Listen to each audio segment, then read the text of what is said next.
Okay, so now we're going to do a little bit of a history lesson. You've probably already seen this before in some kind of physical science class. We're going to talk about how the modern atomic model was developed. Now, we're not talking truly modern, okay? We'll get to that later. Right now, we're just kind of developing the idea of what an atom is. So, what do we know about an atom, and how do we know what we know? So, there's really three main people we're going to talk about. There's this guy named John Dalton, and he came up with this idea of the atom. Now, notice the year, okay? This is well before electricity kind of thing. So he kind of came up with this idea that elements, remember we talked about what an element was, it's a pure substance, has one capital letter. If you look at the periodic table, there's about 118 of them.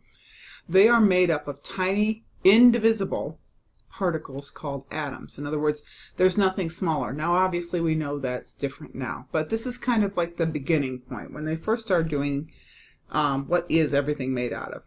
He said that all atoms of one element are unique from atoms of other elements. So that means that if you had an atom of gold, it's different from an atom of silver. Okay? They have different things about them. And he didn't quite know what, but he knew they were different from each other. If you have atoms of the same element, he said that they were identical. Okay? Meaning they're exactly the same. So what that means is that if you had an atom of gold sitting next to another atom of gold, you wouldn't be able to distinguish them at all. They are exactly the same in every way, shape, or form, and all the atoms of gold are identical to each other. Okay?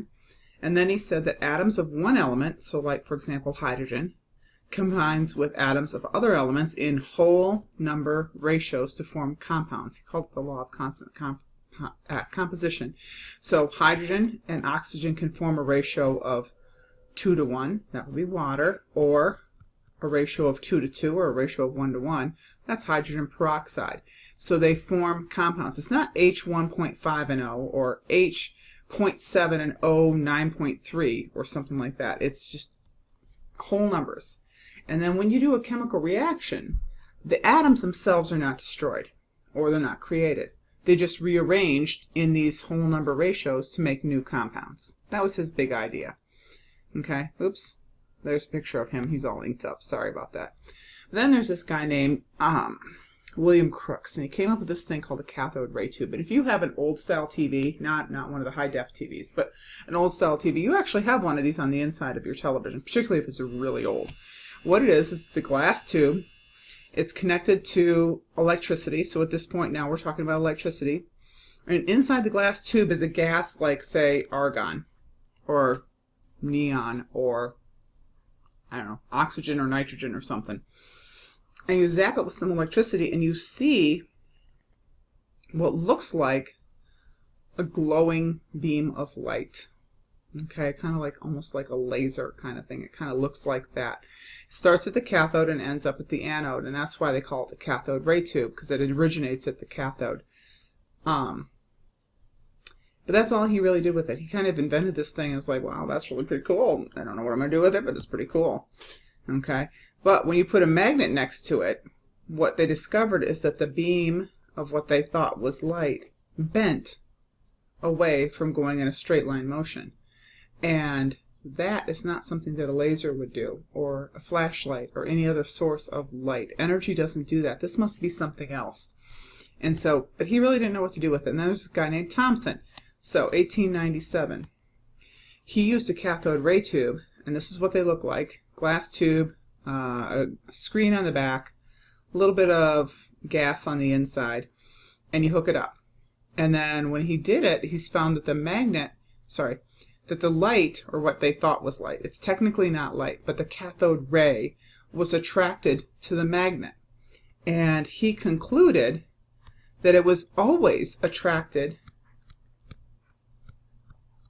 to the positive side of power, whether it was a magnet or not. It was always attracted to the positive side. And so, therefore, based on what we know about attractive forces of things that are charged, these little cathode rays must be made out of negatively charged things. And they have to be smaller than an atom, because when he used an element like neon, he got them. Okay? Therefore, they must be smaller than an atom, because neon doesn't do that. It's only when you put this charge on it that you see it. So it must be something, he's broken the atom apart, so to speak. He's kind of pulled some stuff off. So that cathode ray was made of a particle 2,000 times smaller than the smallest atom. So if you remember, one of the big things that indivisible that Dalton came up with is that the atom's invisible. Well, not anymore. I found something smaller. Okay, that's not true anymore. And the beam is negatively charged. Again, because it was attracted to the positive side. Therefore, he called it an electron, and it is a particle with a negative charge that is smaller than the atom. And all elements have it. Hydrogen has it, helium has it, neon. I mean, anything that you can turn into a gas and he could put in here, he tested it and he found it every single time. And so therefore, he concluded that these electrons are in all elements and they must be smaller than an element. He couldn't find the corresponding positive charge because, again, if it's an atom, atoms aren't charged. They don't have a positive and negative to them. So inside them, if they have something negative, they must have something positive also to correspond. And so what he came up with is this idea of a fog of positive charge in which the electrons were dispersed. So it's kind of like, here's my atom, and it's kind of just positively charged all over the place, and these negative electrons are just sitting on top of the positive charged fog. Okay, that's how the electrons are just kind of sitting there. So this is kind of the idea. Okay, it's called the plum pudding model. Must have been something they ate. I think he's British. The idea being that the pudding part is the sphere of the positive charge and the electrons would be the plums. A better model might be called it blueberry muffin model, where these electrons are randomly scattered throughout. They are the blueberries. And they're scattered throughout my sphere of positive charge, which is the muffin part. And so that was kind of his idea. Then a guy named Rutherford came along. And remember, at the time he was doing all of his work, which was just, I think it was like 1904, so like a few years later, he was trying to prove the plum pudding model because everybody believed it, because Thompson had proved it. Everybody believed that the plum pudding model existed and was true. And so what he did is he took a positively charged alpha particle, and alpha particles are actually radiation. They're positively charged helium nuclei. They're pretty big, essentially, and they have a positive charge, and he shot them at a piece of thin gold foil. And the reason he used gold is because you can make it really, really, really thin. You can make what's called gold leaf, really, really thin sheets of gold. You can hammer it down really, really thin. And so, you know, he was trying to get it as thin as possible to prove this plum pudding model. He expected them all to go straight through.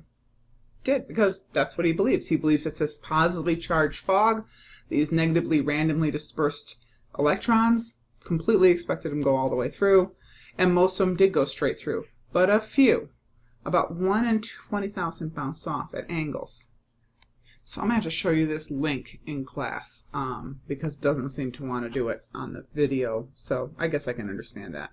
This is kind of what it looks like. You have this screen, kind of like the screen that was in our cathode ray tube. It picks up particles hitting it. It glows. It's kind of like a phosphorescent, I suppose. And here's my positively charged helium atoms. And he shot them at this gold foil. And now remember, he thought it was mostly just really mostly empty space with a few little electrons floating around, a fog, right? And so he was expecting them all to go shooting straight through and hit the wall on the opposite side. But some of them were deflected and some of them bounced backwards or sideways or whatever. Not very many, but enough to make him go, whoa, what's going on here? And there's a quote that I've read when he was doing this, and he said it was like shooting a cannonball. This is my cannonball, at a piece of tissue paper. Okay, this is my tissue paper, and the cannonball bounced back. I mean, he was that surprised. And so he really kind of didn't know what to do with that. And they came up with this idea of what's called the planetary model.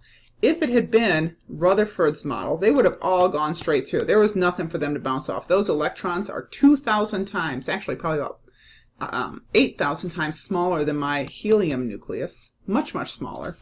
So, you know, they're just going to go straight through. They're just going to push them out of the way and go straight through. What happened, though, is most of them went straight through, but some of them, remember, these are my helium atoms, and they're positively charged. They bounced off of something. And whatever they bounced off must have been positively charged, because opposites attract, but same charges repel. So it must have hit positively charged, and there must have been a lot of positive charge located where they bounced off. And that would be your protons and your neutrons. Neutrons don't have a charge. But he said, that's the only explanation they come up with. I have this positively charged thing, and it hits this big positive charge, not like these electrons. The electrons are 8,000 times smaller. This positively charged center of a gold atom is about 50 times bigger than the helium. So it's definitely a bigger difference. So what they came up with is that the atoms are still mostly empty space. However, it's not a positive fog anymore. It's a positively charged nucleus in the center. And yes, I know they use the same word in biology when they're talking about a cell. Atoms are a bazillion times smaller than a cell. Okay, a cell you can see under a microscope. Nuclei, or atoms, you cannot see under a microscope. Certainly not the ones we have here in school. So they're way, way smaller. So the positively charged protons, that's what they call them, are located in the center, in the nucleus. And then the negatively charged electrons, remember, you have to have positives and negatives cancel each other out.